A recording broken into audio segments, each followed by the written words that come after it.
aujourd'hui mercredi, je viens donc ouvrir ce nouveau vlog. Je l'ouvre un peu plus tard que d'habitude parce que voilà, avec le travail, j'ai pas eu trop de temps de vous prendre avant. Donc je l'ouvre pour une bonne occasion. Une belle occasion, on va dire plutôt.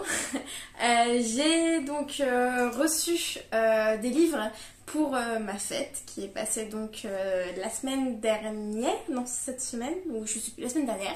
Et donc ma famille et mon copain m'ont offert des livres. Donc je vais vous montrer ça tout de suite. Alors, le premier livre, c'est donc Rebecca de Daphné du Maurier. Bon, c'est un classique. C'est un livre donc que j'ai vu un peu passer un peu partout. Donc déjà de 1 parce que c'est un classique et de 2 parce que y a un film qui est sorti il n'y a pas si longtemps que ça sur Netflix et j'en ai entendu que du bien. Et je me suis dit avant de regarder le film, pourquoi pas voilà, lire le livre. Donc je vais m'y mettre, pas tout de suite, mais bientôt je pense, parce que ça a l'air vraiment... Le résumé me plaît beaucoup. Je vais vous le lire. Alors, un manoir majestueux, Manderley. Un an après sa mort, le charme obscur de l'ancienne propriétaire Rebecca de Winter hante encore le domaine et ses habitants. La nouvelle épouse jeune et timide de Maxime de Winter pourra-t-elle échapper à cette ombre, à son souvenir?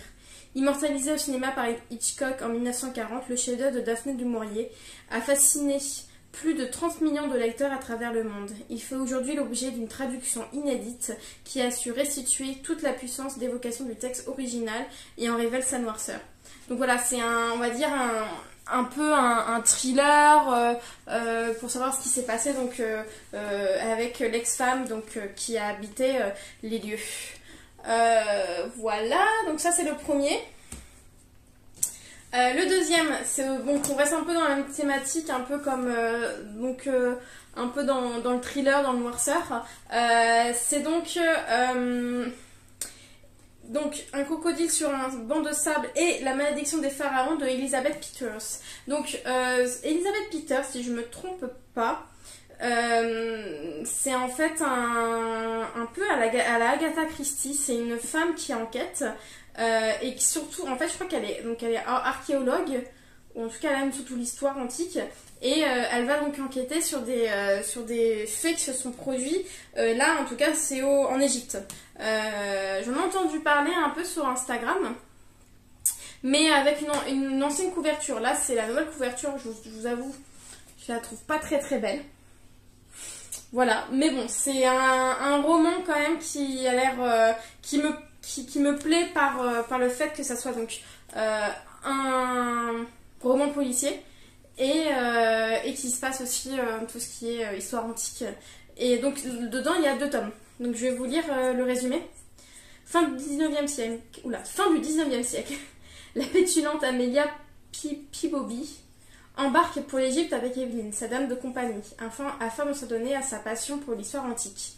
Lors d'un chantier de fouilles dans le désert, les choses se corsent, et une épouvantable et insaisissable momie vient tous les soirs les hanter et sème la terreur sur les lieux. L'indomptable Amelia Peabody, se laissera-t-elle abuser par la facétie d'une momie assassine? Les 2 premiers volets d'une série où se mêlent archéologie, mystère et humour, le tout porté par une héroïne au fort caractère à la croisée d'une Miss Marple et d'un Indiana Jones. Ça là, c'est Agatha Christie mélangée à Indiana Jones. Je trouve ça assez marrant, donc je suis assez voilà, impatiente de pouvoir le lire. C'est une bonne brique, hein. Comme il y a deux tomes dedans, ouais, ça fait plus de 700 pages, hein, donc une bonne brique. Voilà, ça me plaît beaucoup. J'aimerais bien le lire assez rapidement, ou peut-être en automne. Je trouve ça pas mal de lire on va dire, ça ressemble quand même un peu à un cosy mystery, un peu, donc pourquoi pas le lire un peu plutôt dans les jours où il pleut, bah, comme aujourd'hui. Voilà, donc le 3e livre, c'est donc le 4e tome de Blackwater, la guerre. J'ai fini donc le tome 3, je crois, vidéo précédente, ou encore avant, je ne me rappelle plus. Mais en tout cas, je suis trop contente de l'avoir, le tome 4. J'ai adoré le tome 3, qui a été mon préféré. Donc je suis très très pressée de pouvoir lire ce tome 4 qui a l'air aussi très prometteur. Donc là, donc, il me reste le tome 4, le tome 5 et le tome 6 à lire. Donc très impatiente de pouvoir continuer cette saga. Je vous lis pas le résumé, comme c'est une saga, je pense pas que voilà, vous pouvez voilà, voilà, pour ceux qui n'ont pas lu les premiers tomes, ça sert à rien que je vous lise le résumé. Très contente alors. Et j'ai eu aussi Le Bureau des Affaires Occultes de Éric Foissier. Ce roman, donc ça fait très longtemps qu'il me tente. Ça fait depuis donc l'année dernière quand il est sorti en grand format chez Albert Michel. Vraiment, j'ai été hyper tentée de le prendre. Mais je me suis dit, vu le prix, je vais attendre la sortie du poche. Donc le poche est sorti il y a peut-être 1 ou 2 mois. Et je suis super contente parce que c'est un thriller historique qui se passe au 19e siècle. Donc c'est vraiment on va dire c'est une époque que j'adore. Et en plus je crois que ça se passe à Paris, donc c'est vraiment ça a l'air d'être sombre et un peu moite. C'est ce que j'aime comme thriller. Et je trouve que voilà, c'est sympa à lire quand par exemple on est je sais pas, avec un petit plaid et un petit thé, c'est sympa à lire l'hiver. Je vais vous lire le résumé. 1830, dans un Paris fiévreux, encore sous le choc des journées révolutionnaires de juillet, le gouvernement de Louis-Philippe, nouveau roi des Français, tente de juguler une opposition divisée mais virulente. Le jeune inspecteur Valentin Verne est muté à la brigade de sûreté, fondée quelques années plus tôt par le fameux Vidcock. Il doit élucider une série de morts étranges susceptibles de déstabiliser le régime, car la science qui progresse, mais mêlée à l'ésotérisme alors en vogue, inspire un nouveau type de criminalité. Féru de chimie et de médecine, cultivant un goût pour l'irrationnel, Valentin sait en décrypter les codes. Nommé à la tête du Bureau des Affaires Occultes, un service spécial chargé de traquer ces malfaiteurs modernes, il va donner la preuve de ses extraordinaires compétences. Mais qui est vraiment ce policier solitaire, obsédé par la traque d'un criminel insaisissable connu sous le nom du Vicaire? J'adore, vraiment, ça a l'air super bien. Plus Vidcock, c'est trop bien, c'est lui qui a fait une brigade, qui a inventé en fait le système de police et d'enquête. C'est vraiment Vidcock en fait qui a inventé ça. Et je trouve ça super intéressant de pouvoir lire un livre sur cette époque-là. Et c'est vrai que, à part des romans british, plutôt des romans qui se passent en Angleterre victorien, là vraiment ça se passe en France et je trouve qu'on n'a pas beaucoup de romans policiers, thrillers historiques qui parlent en fait de cette époque là, donc je trouve ça super intéressant. Et le tome 2 est sorti là il n'y a pas très longtemps et j'ai vu que des bons avis sur ce tome 1, donc très très très pressée de le lire. J'espère le lire très rapidement, peut-être là en septembre ou octobre, parce que c'est vraiment un roman qui me donne très très envie là tout de suite. Le dernier roman que j'ai reçu, Les Égarés, de Zoé Brisby. Ce roman, je l'ai vu beaucoup passer sur Instagram, où je vous avoue que c'était un roman qui m'intriguait. Par la couverture et par aussi le résumé. Je vais vous lire ça. Connaissez-vous la règle de 3? Un être humain peut vivre 3 semaines sans nourriture, 3 jours sans eau et 3 minutes sans oxygène. Ils sont 7 et ne sont jamais rencontrés. Ils ont tous reçu une invitation pour participer à un stage de survie en Corse. Le long du GR20, leur ordonnée s'annonce sous les meilleurs auspices jusqu'au moment où leur guide disparaît. Pour avancer, ils devront s'adapter et comprendre qui est à l'origine de ce piège. Un paysage idyllique, un groupe hétéroclite, un lien qui les unit, survivre. Donc ça a l'air un peu aussi, j'ai l'impression que ça a l'air aussi un peu thriller. Hein. Quelque chose les unit et ils se retrouvent au même endroit et doivent peut-être résoudre quelque chose. Ça a l'air vraiment pas sympa aussi. À voir, je vous avoue, c'est le premier livre que je lis de Zoé Brisby. Et en fait, là, ils mettent les livres qu'elle a déjà écrits. Voilà, juste ici. Et dont un que j'ai dans ma wishlist depuis un petit moment. C'est Bon baiser de Copenhague. Et celui-ci, ça fait un petit moment que je l'ai dans ma wishlist et qui me disait bien de le lire. Donc bon, je me dis, pourquoi pas commencer par celui-là. J'espère que je vais aimer. Dites-moi si vous l'avez déjà lu. Ça m'intéresse de savoir parce que je suis très très intriguée par ce résumé. Donc dites-moi si vous l'avez lu, si vous avez aimé surtout. Comme ça je pourrais faire aussi mon avis et voir si je pourrais pas le lire d'ici sous peu. Donc voilà, c'est déjà pas mal. C'est déjà pas mal ce que j'ai reçu. Donc 5 livres, je suis super contente. Bon, j'ai quand même, vous pouvez voir derrière moi une pile à lire qui est quand même déjà assez sympa. Moi je range mes livres que j'ai lus dans les livres que j'ai pas lus. Donc je vous avoue, je peux pas vous dire combien j'ai de livres à lire en ce moment. Peut-être trop. Donc, alors, concernant ma lecture, ma lecture du moment, je suis donc sur Orgueil et Préjugés de Jane Austen, qu'on ne présente plus. Je suis au chapitre 23, donc page 144.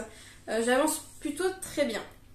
Donc le début, j'ai eu un peu de mal avec en fait le fait que ça soit des paroles soutenues, que donc ça se passe au fin 18e, je crois plutôt. Et en fait, c'est souvent pas la narration, c'est les discours qui sont trop longs. Il y a certains personnages le discours est trop long et je trouve que ça sert à rien en fait, ça n'emmène rien dans le récit. Mais en tout cas, j'aime beaucoup ma lecture. Je me suis fait à l'idée que ce soit donc des paroles soutenues. Donc pour l'instant, ça va. J'arrive à bien comprendre l'histoire et à bien suivre. Voilà, vous voyez, je suis presque à la moitié. Je pense lire ce soir. Et je pense être à la moitié ce soir. C'est une très bonne lecture, une belle découverte pour l'instant. J'apprécie ma lecture. Je sais que les filles qui lisent avec moi, Emeline a déjà fini. Elle, c'est une relecture, donc elle connaissait déjà avant. Elle aime toujours autant Orgueil et Préjugés. Donc voilà, pour l'instant, bonne lecture. Bon, je pense pas finir tout de suite. Je sais pas, j'ai envie de prendre mon temps pour lire ce roman. C'est quand même un roman assez important je pense, pour quand même la littérature. Et je trouve que je veux pas enchaîner, en fait. Je veux vraiment prendre mon temps et déguster, on va dire, cette lecture qui est quand même une lecture vraiment, je pense, pour celles qui aiment la littérature anglaise, c'est vraiment un livre à lire. Et voilà, c'est pour ça. Je prends un peu mon temps, je me stresse pas. Voilà, j'ai pas de... ok, je suis jurée, mais bon, je me presse pas, j'ai des livres à lire, je le sais, mais voilà, je veux prendre mon temps pour ce livre. En parlant donc de livres, donc j'ai donc ma lecture en cours et mon écoute audio en cours. Je suis donc, je crois, au chapitre 7, si je me trompe pas. Non, chapitre 8, je crois. Attendez. Oui, c'est ça.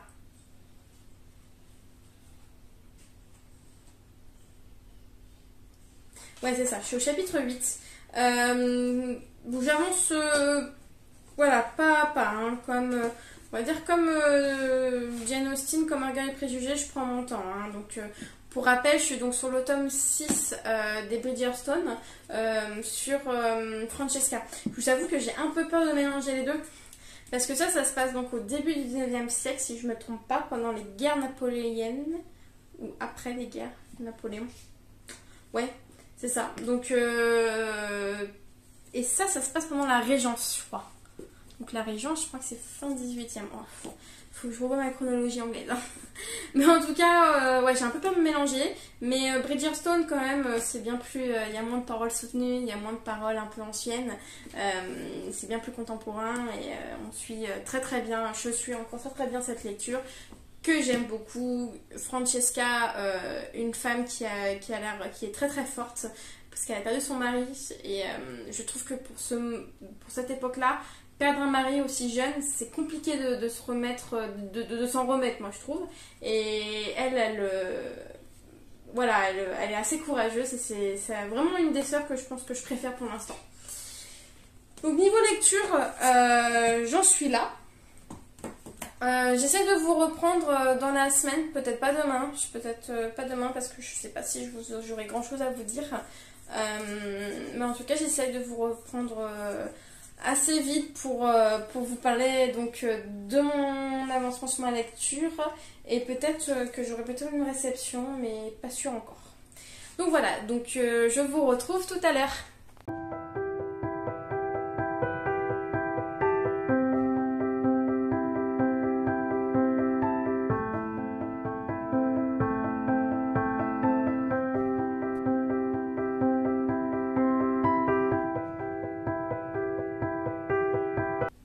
Hello, je vous retrouve donc aujourd'hui, on est dimanche soir.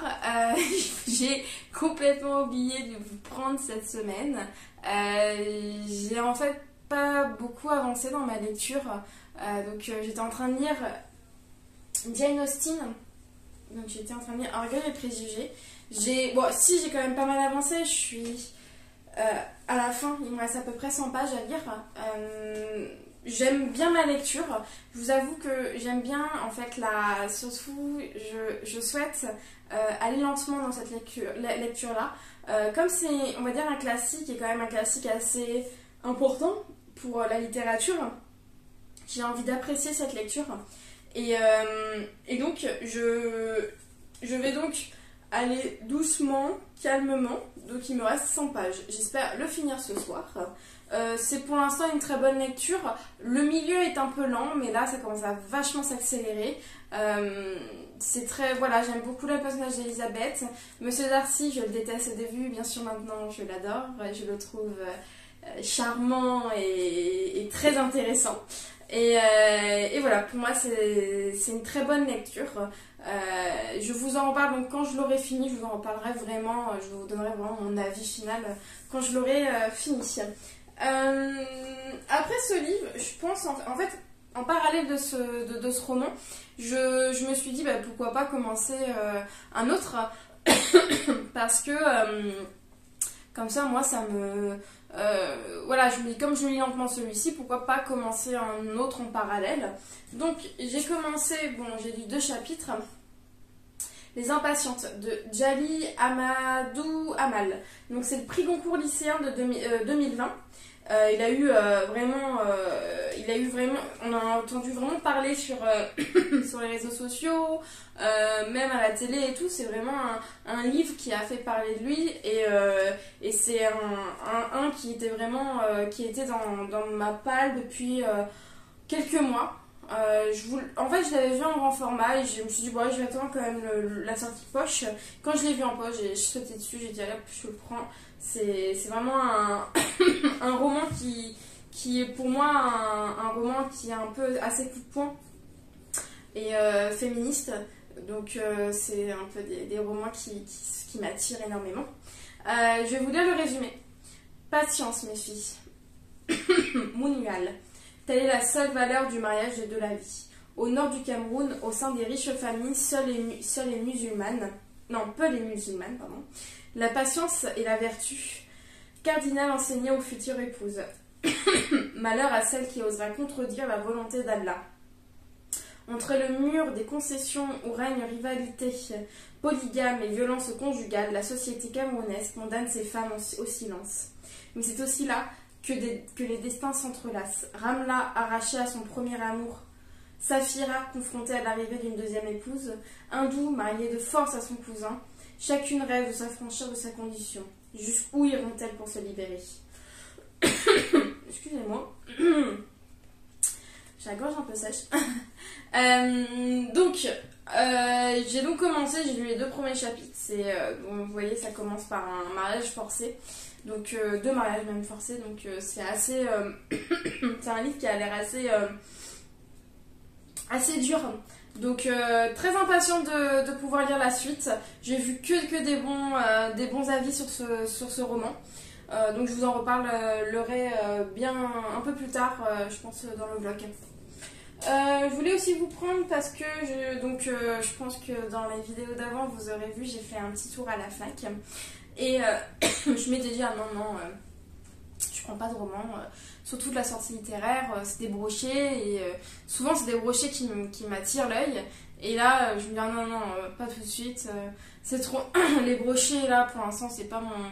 C'est pas mon porte-monnaie me dit non, donc voilà, je me balade et je tombe sur quoi? Bah... La collection DVD à 9,50€, des romans graphiques à 9,50€. Voilà. C'est vraiment... j'ai vu en plus Pablo Picasso, qui est quand même, donc moi, l'histoire de l'art, je suis dans l'histoire de l'art, j'adore l'histoire de l'art.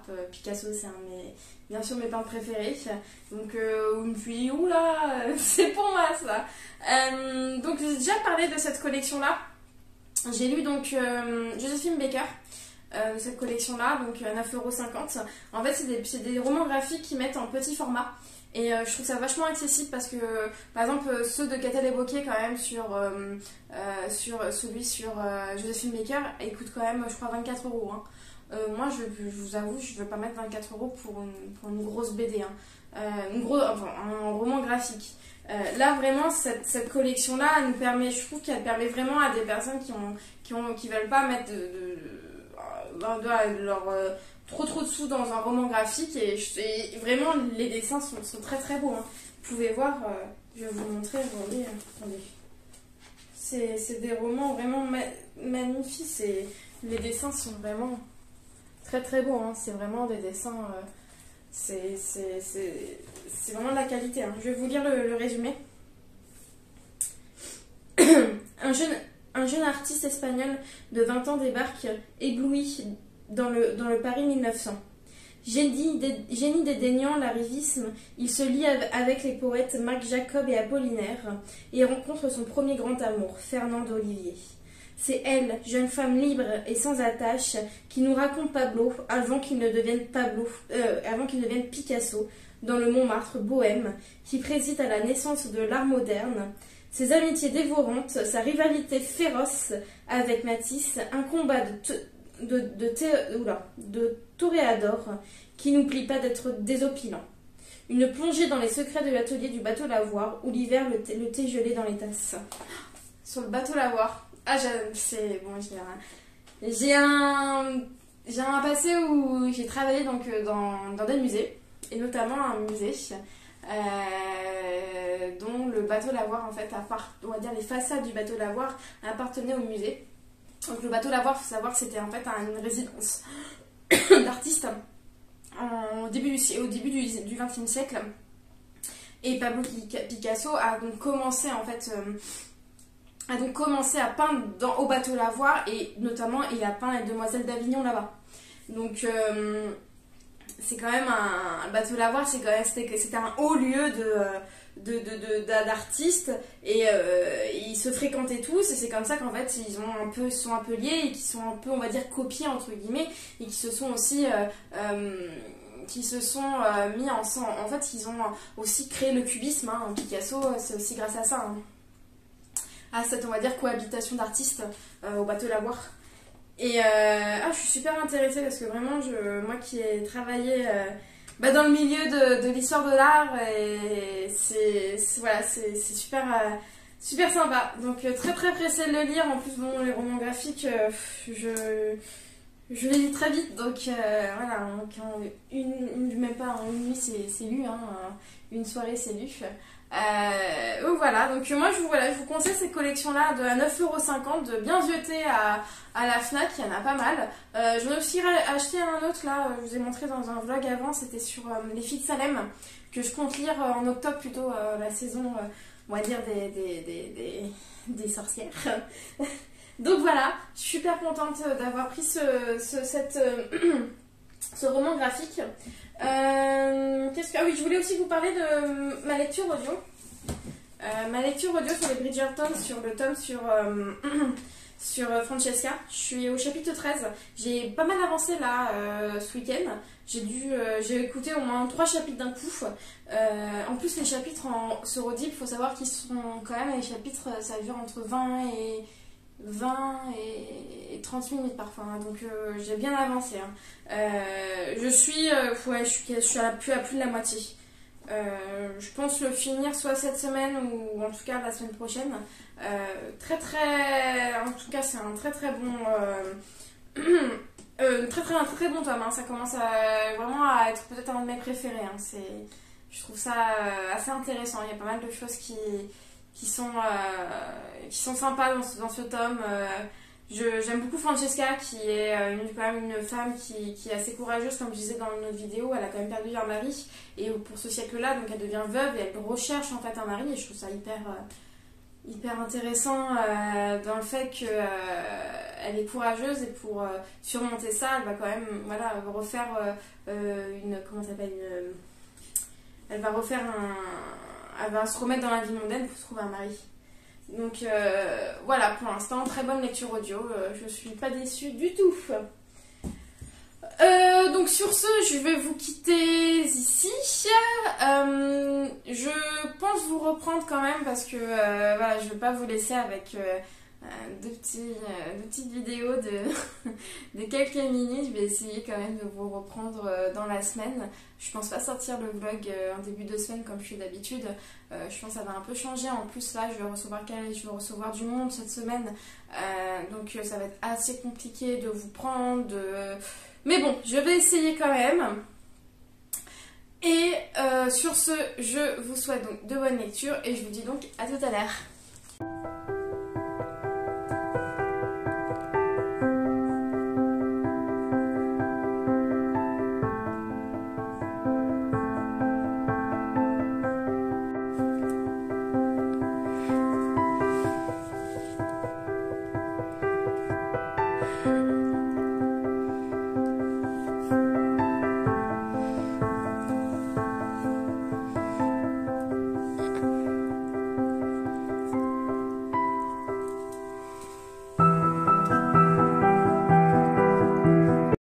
Salut, donc on se retrouve aujourd'hui, on est donc mardi. Je vous prends en vite fait pour en fait vous dire que j'ai fini Orgueil et Préjugés, que c'était une bonne lecture. J'ai préféré donc la fin, car donc à la fin il y avait pas mal d'actions qui s'enchaînaient. Ça a été une très très belle découverte.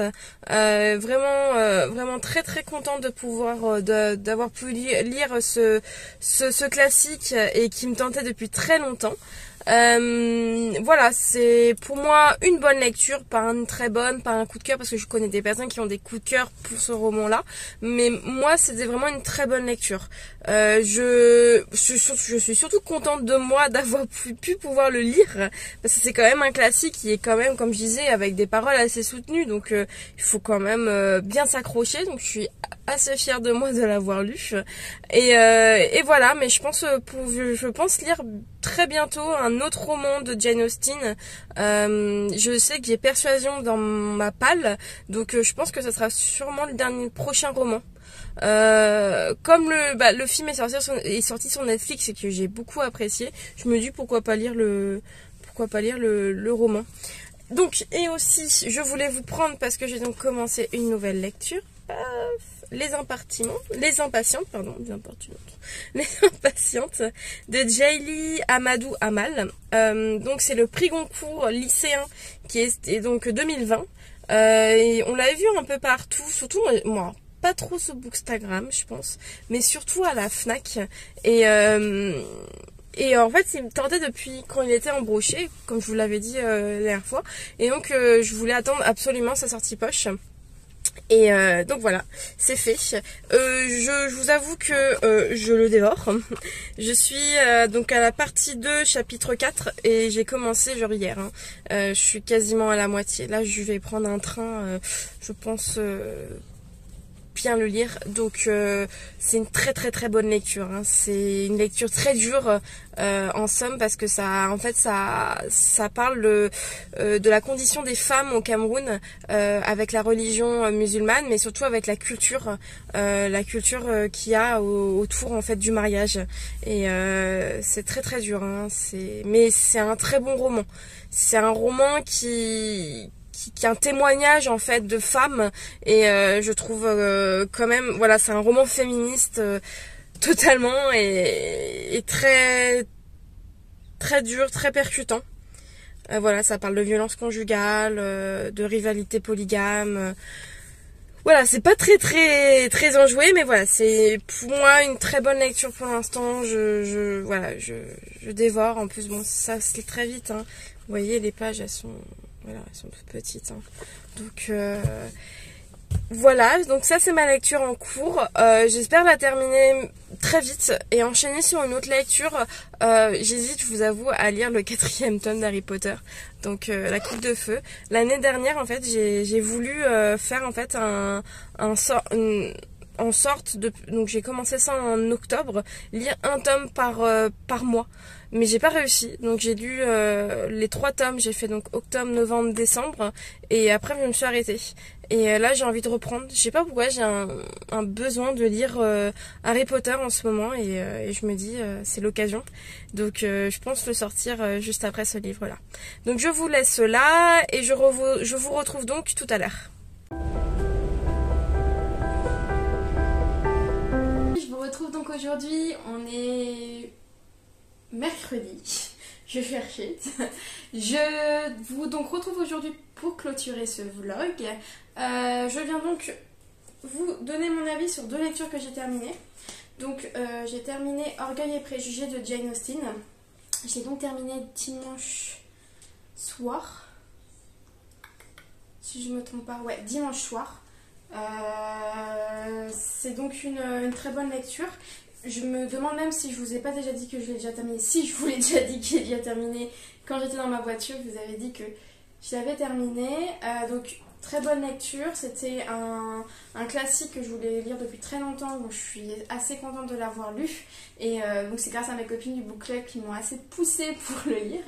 Donc non, qui m'ont poussée, voilà, on a eu un engouement et je suis assez contente de l'avoir sorti de ma palle.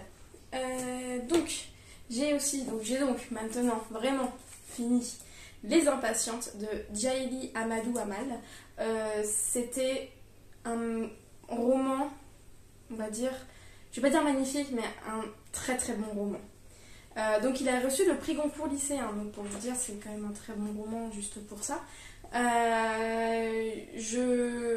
Je suis, voilà, j'ai été estomaquée par ces histoires-là de 3 femmes. Donc, on suit la vie de 3 femmes, de Saphira, donc qui est confrontée en fait, à l'arrivée d'une 2e épouse, donc ça parle de polygamie, de Hindou qui est marié à son cousin, et en fait son cousin est un alcoolique et il est là-bas, donc c'est vraiment, excusez-moi du terme, un gros connard, excusez-moi du terme. Vraiment, et on suit aussi la vie de Ramla, qui est donc mariée de force à un homme, alors qu'elle en aimait un autre en fait. Et donc ces 3 histoires m'ont fait mal au ventre en fait. J'avais mal au ventre de lire leur histoire, j'en avais la boule au ventre, j'étais énervée, j'étais scandalisée par comment les hommes étaient en fait et sont avec ces femmes-là, comment elles sont traitées, comment elles sont comme du bétail en fait. Elles sont données à un homme et cet homme-là fait ce qu'il veut de cette femme-là, même si on leur dit vous devez faire ci, vous devez faire ça, c'est vraiment en transparence, on fait genre qu'elles ont du pouvoir, mais pas du tout en fait. Ces femmes-là n'ont pas de pouvoir, c'est les hommes qui ont du pouvoir.